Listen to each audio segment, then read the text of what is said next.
Welcome back. You're with us on Overdrive. Blending retro charm with modern performance, the new Thruxton 400 is unmistakably Triumph.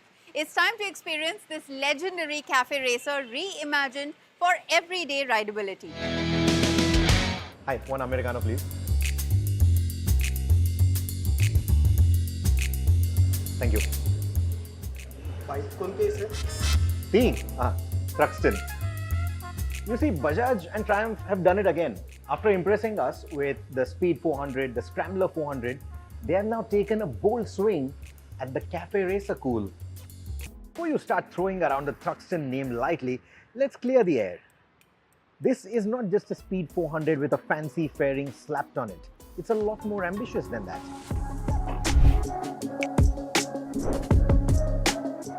Visually, the Thruxton 400 hits many right notes with its authentic cafe racer look.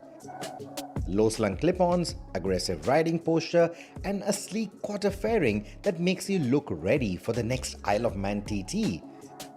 Triumph's heritage shines through beautifully, meshed neatly with Bajaj's acute understanding of affordable thrills. However, there are some curious design choices, like painting the upside-down forks black instead of retaining the premium gold finish of the Speed 400. That feels like a missed opportunity. Even those side panels, they don't have those 3 holes with the mesh, something that defined the Thruxton. That would have been a nice touch. In fact, even the rear end, if they would have done, instead of that stubby Speed 400 kind of a tail, they would have gone with longer overhangs, stubby yet more rounded rooster tail kind of a fender with fender mounted tail lights and blinkers. Now that would have been a more authentic cafe racer, more authentic Thruxton touch. Powering this mini racer is the same 398cc single cylinder heart from the Speed 400, but with several key changes. It's the same engine from the Speed 400, but it's uprated now. It's putting out 42 PS of power, and that's not just numbers. It's a full 1 second quicker to the ton. It even revs higher to 10,500 RPM now compared to the Speed 400's 9,500. Even the gearing is different. Even the top speed has been increased to 161 kilometers an hour.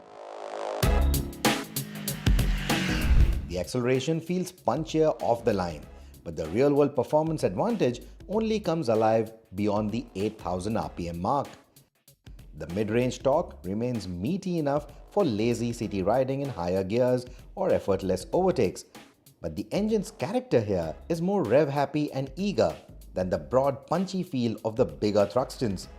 The exhaust note remains essentially the same, so the thrills are more about how quickly it spins to its higher ceiling than any dramatic new soundtrack. Chassis updates back up the engine tweaks. Suspension travel matches the Export Speed 400 with a 140mm front and a 130mm rear travel. While the Thruxton 400 carries over the same bi-brake braking hardware from its Triumph 400 siblings, it feels noticeably sharper here, with improved initial bite and more reassuring stopping power. The lever feel is firmer, adding to confidence when braking hard. Tire options include Apollo H1s and MRF zappers, but as we found in the previous tests, the Apollos deliver significantly more grip and composure, making them the better pick for spirited riding. The instrumentation feels a touch too modern for a bike wearing the Thruxton badge. Something more in line with the twin clock setup of the original Thruxton would have been far more authentic and better suited for this retro cafe racer. What's in a name, you would ask, but the Thruxton badge, it raises eyebrows. You know, Triumph in the past has distanced its smaller motorcycles from the Bonneville nameplate. They even rebranded the smaller Bonnie into a Speed Twin. They completely axed the Thruxton nameplate as well, and yet they decided to bring it back on this 400. Authenticity aside, I think Triumph is just trying to test waters here and see if nostalgia, brand value is able to get that market footing that they want. To me, the Thruxton 400 lacks some of the authenticity I would expect from this badge. The naming plate on the side panel looks vertically stretched and out of scale, and the overall styling feels too modern, more in line with a Speed Triple RR than the classic Thruxton. It is probably a deliberate move, to attract the younger audience that the 400cc segment targets. But for purists, it may feel like a missed opportunity. That said, the dwindling sales of the Thruxton 1200 that eventually led to its demise suggests that this style of cafe racer may not have huge following in 2025, especially at this price point. And the modern Thruxton 400 seems to be acknowledging that reality while trying to court a different crowd. Priced at Rs 2.75 lakh at showroom, it's aimed at riders who might otherwise eye Royal Enfield's Continental GT650 or other retro-style machines. Positioned between entry-level and premium options, it could be the sweet spot for enthusiasts moving up from Pulsars and Apaches as well. Bajaj should also consider offering a trade-in scheme for current customers, including those of the Speed 400 or T4, since upgrade will be a bolt-on retrofit job. You see, the Thruxton 400, it looks very stylish, it handles really well, it looks desirable, but I think it's still going to have a very niche market for itself.